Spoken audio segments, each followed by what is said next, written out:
Right, I've got the FX Impact MKII here today.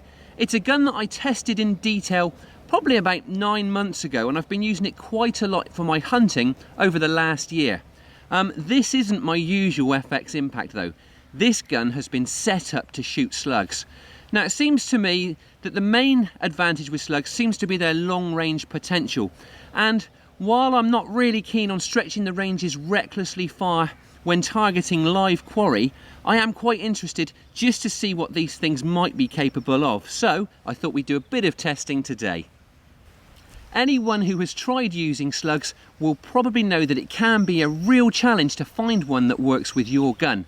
You will probably also know that the FX Impact MKII has interchangeable barrel sleeves, and FX has set this one up with a sleeve which is made specifically for firing slugs.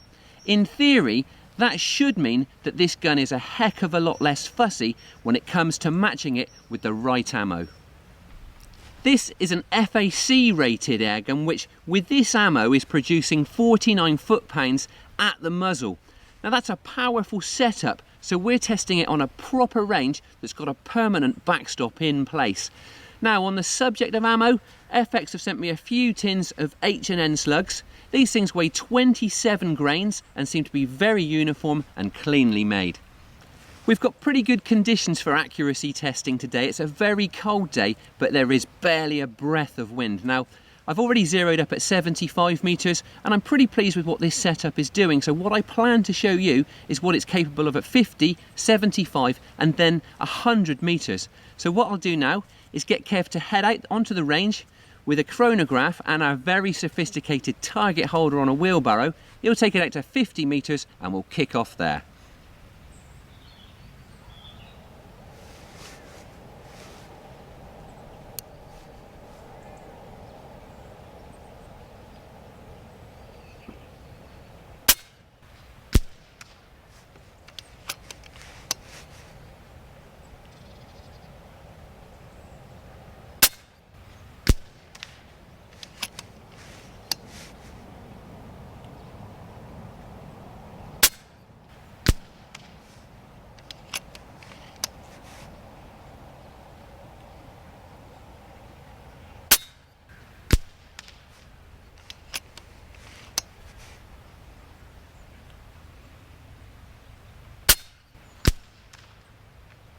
Right, that's our 5 on the target, which actually looks pretty good. I'm just going to put the 6th shot now through the chrono.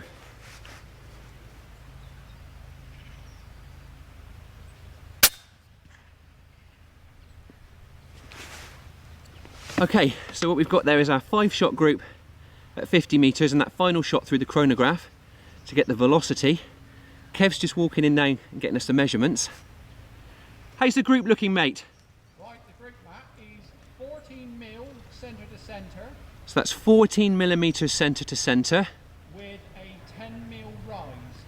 And a 10 millimetre rise from the 75 metre zero. And what's the velocity like? The reading on that is 836. So we've got 836 feet per second. Now I'm not going to attempt to do the maths there, but it sounds to me like that slug was still carrying a heck of a lot of power. What I'm going to get Kev to do now is take the target and the chrono out to 75 metres and we'll see what's happening out there.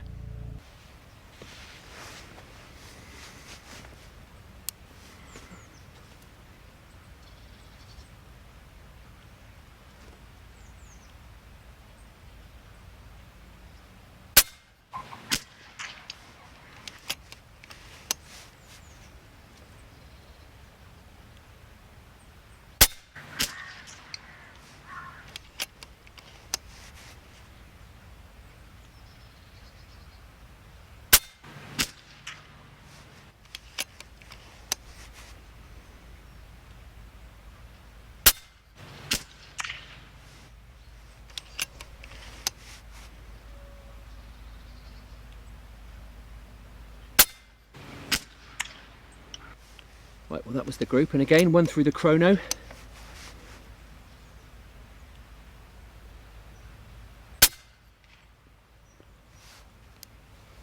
Okay, so that was at 75 metres. It's still looking pretty tidy. Again, Kev's just doing the honours now. Looks like he's got something. How's the group looking, mate?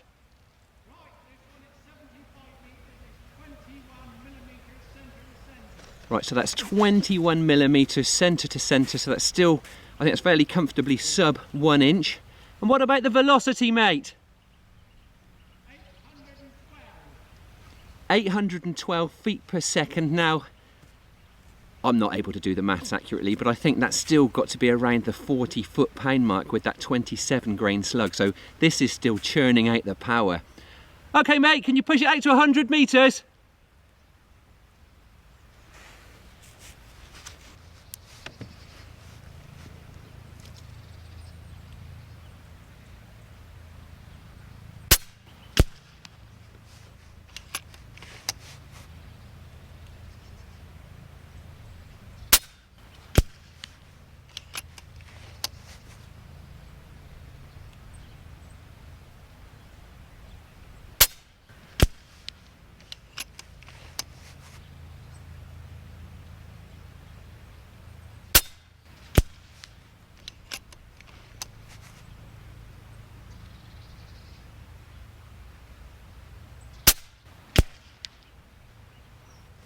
Well, that was the group.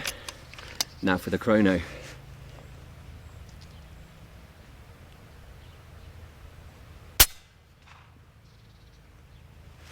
Well, that is a relief because that's somebody else's chrono and I was a bit wary about shooting through that at 100 meters. It appears to have gone through. The group has opened up a little bit. I can see through the scope. I'm not entirely surprised. Also, this scope only goes up to 12 times magnification. So I think at that sort of range, to get a bit more precision, more magnification would certainly help. Now, Kev looks like he's got his measurements. I'm probably not going to be able to hear him from over there. He's walking in a bit closer. And I'll give him a shout. How did the group look, mate?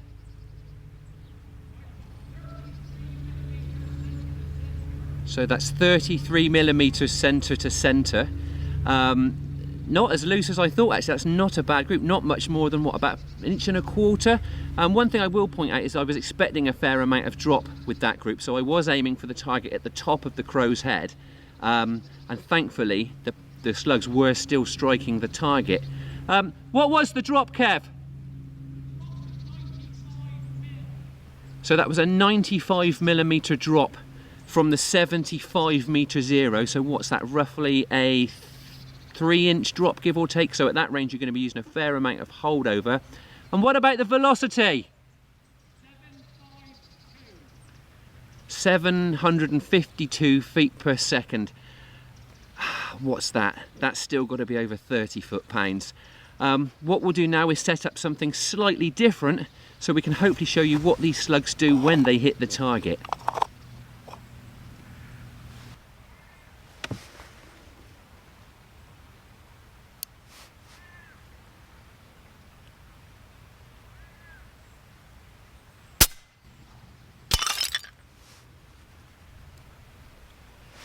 Right, so what we did there was line up a row of 10 clays to see how many a single slug would go through, and that's at 50 meters.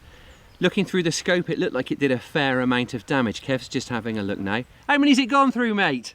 Right, it's gone through, believe it or not, 8 of the 10.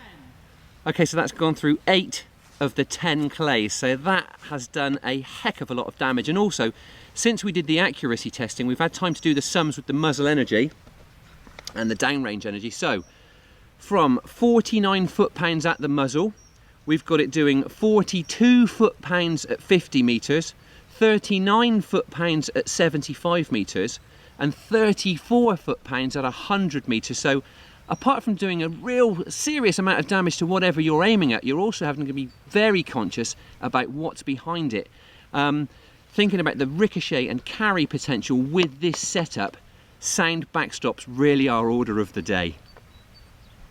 So that's my first proper look at slug ammunition, and I have to say that I'm really impressed with what this setup appears to be capable of. And funnily enough, I can just feel a slight breeze on my cheek, so it seems like we probably had the best part of the day for doing that accuracy testing. Now, on the subject of accuracy, I think with more experimentation and certainly with a more powerful scope, I could push things out even further and probably also tighten up some of those groups that I was getting over those ranges. Now, I know Some shooters are pushing slugs out now to 200 metres, 250 metres and beyond. So there is no denying that slugs are taking high power air gunning to another level.